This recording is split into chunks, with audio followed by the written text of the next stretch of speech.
Et voici la belle pimprenelle ou sanguisorbe. Cette plante de la famille des rosacées est une herbacée vivace. C'est aussi une excellente comestible. C'est une plante aux feuilles surtout basales et pennées, qui veut dire qu'elle est divisée en 2 folioles, disposées des 2 côtés. La pimprenelle possède jusqu'à 12 paires de folioles arrondies et dentées. Les fleurtes que l'on retrouve en été sont très petites et denses, en tête globuleuse ou épis. En cette saison, on va cueillir et déguster son feuillage, notamment ses jeunes pousses qui ont un excellent goût de concombre. On trouve cette plante toute l'année dans les jardins, les champs, les lisières de forêt également. C'est une plante commune dans toute l'Europe, indiquant surtout un sol calcaire, comme les fraisiers se plairont en leur compagnie. Aussi, par expérience, j'ai constaté que les plants de tomates aimaient le même type de sol. Toutes les parties sont comestibles en cette saison printanière. On cueillera délicatement les feuilles et tiges en privilégiant les jeunes pousses. On peut rapidement se faire une salade en cueillant des paquets de feuilles de cette plante. La conservation des feuilles pourront se faire sécher afin de les utiliser en tisane qui en fera une merveilleuse tonique digestive. Toute la plante possède des qualités en vitamine C et en calcium. Côté culinaire, elle s'accordera cuite ou crue. Cependant, on privilégiera les salades goûteuses associées aux orties par exemple, avec une vinaigrette épaisse et légèrement moutardée.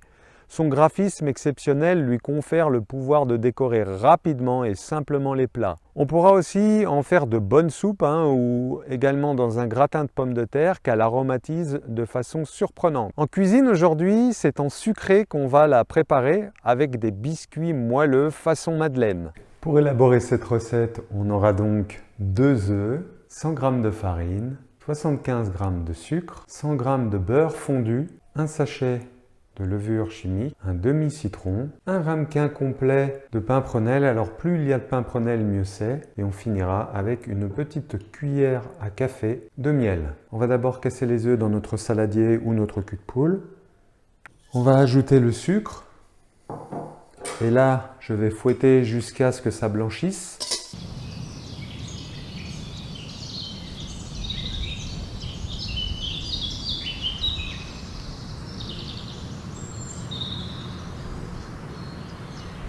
Suite à ça, on va rajouter notre levure dans la farine. On met le sachet entier, donc il y a environ 12 grammes. On va tamiser cette farine avec la levure dans les œufs que l'on vient de blanchir. Voilà, tamiser, et en même temps qu'on tamise, délicatement, on incorpore la farine. Voilà, on incorpore délicatement de cette manière. Là, on va presser le demi-citron tout simplement à la main, ça suffit. On va remélanger. Là, on a notre beurre fondu qui n'est pas chaud. On le met tranquillement, la moitié, et on mélange de nouveau. On met l'autre moitié. Et voilà, on finit de mélanger délicatement. On rajoute une bonne cuillère à café de miel qui va lui donner un peu plus de goût naturel, dirais-je. On mélange de nouveau, incorporé, qui nous donne une consistance semi-épaisse et semi-liquide.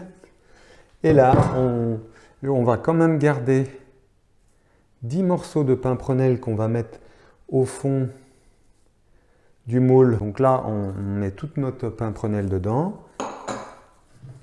Plus on en a, mieux c'est, comme je disais.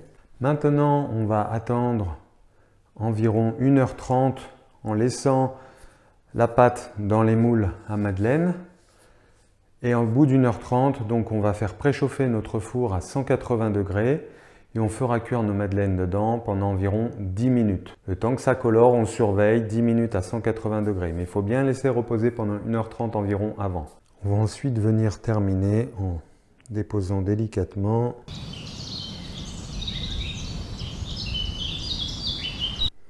Et voilà le résultat, je vous souhaite un excellent appétit. Comme d'habitude, vous trouverez sous la vidéo la fiche résumée en photo pour reconnaître la pimprenelle à proximité de chez vous. Pour aller plus loin dans la cuisine sauvage, visitez mon site internet plantesauvage.fr où je propose des ateliers de cuisine aux amoureux des plantes Et enfin, en échange d'un mail, vous pourrez aussi télécharger mon livre de cuisine gratuit avec 18 recettes VG aux plantes sauvages.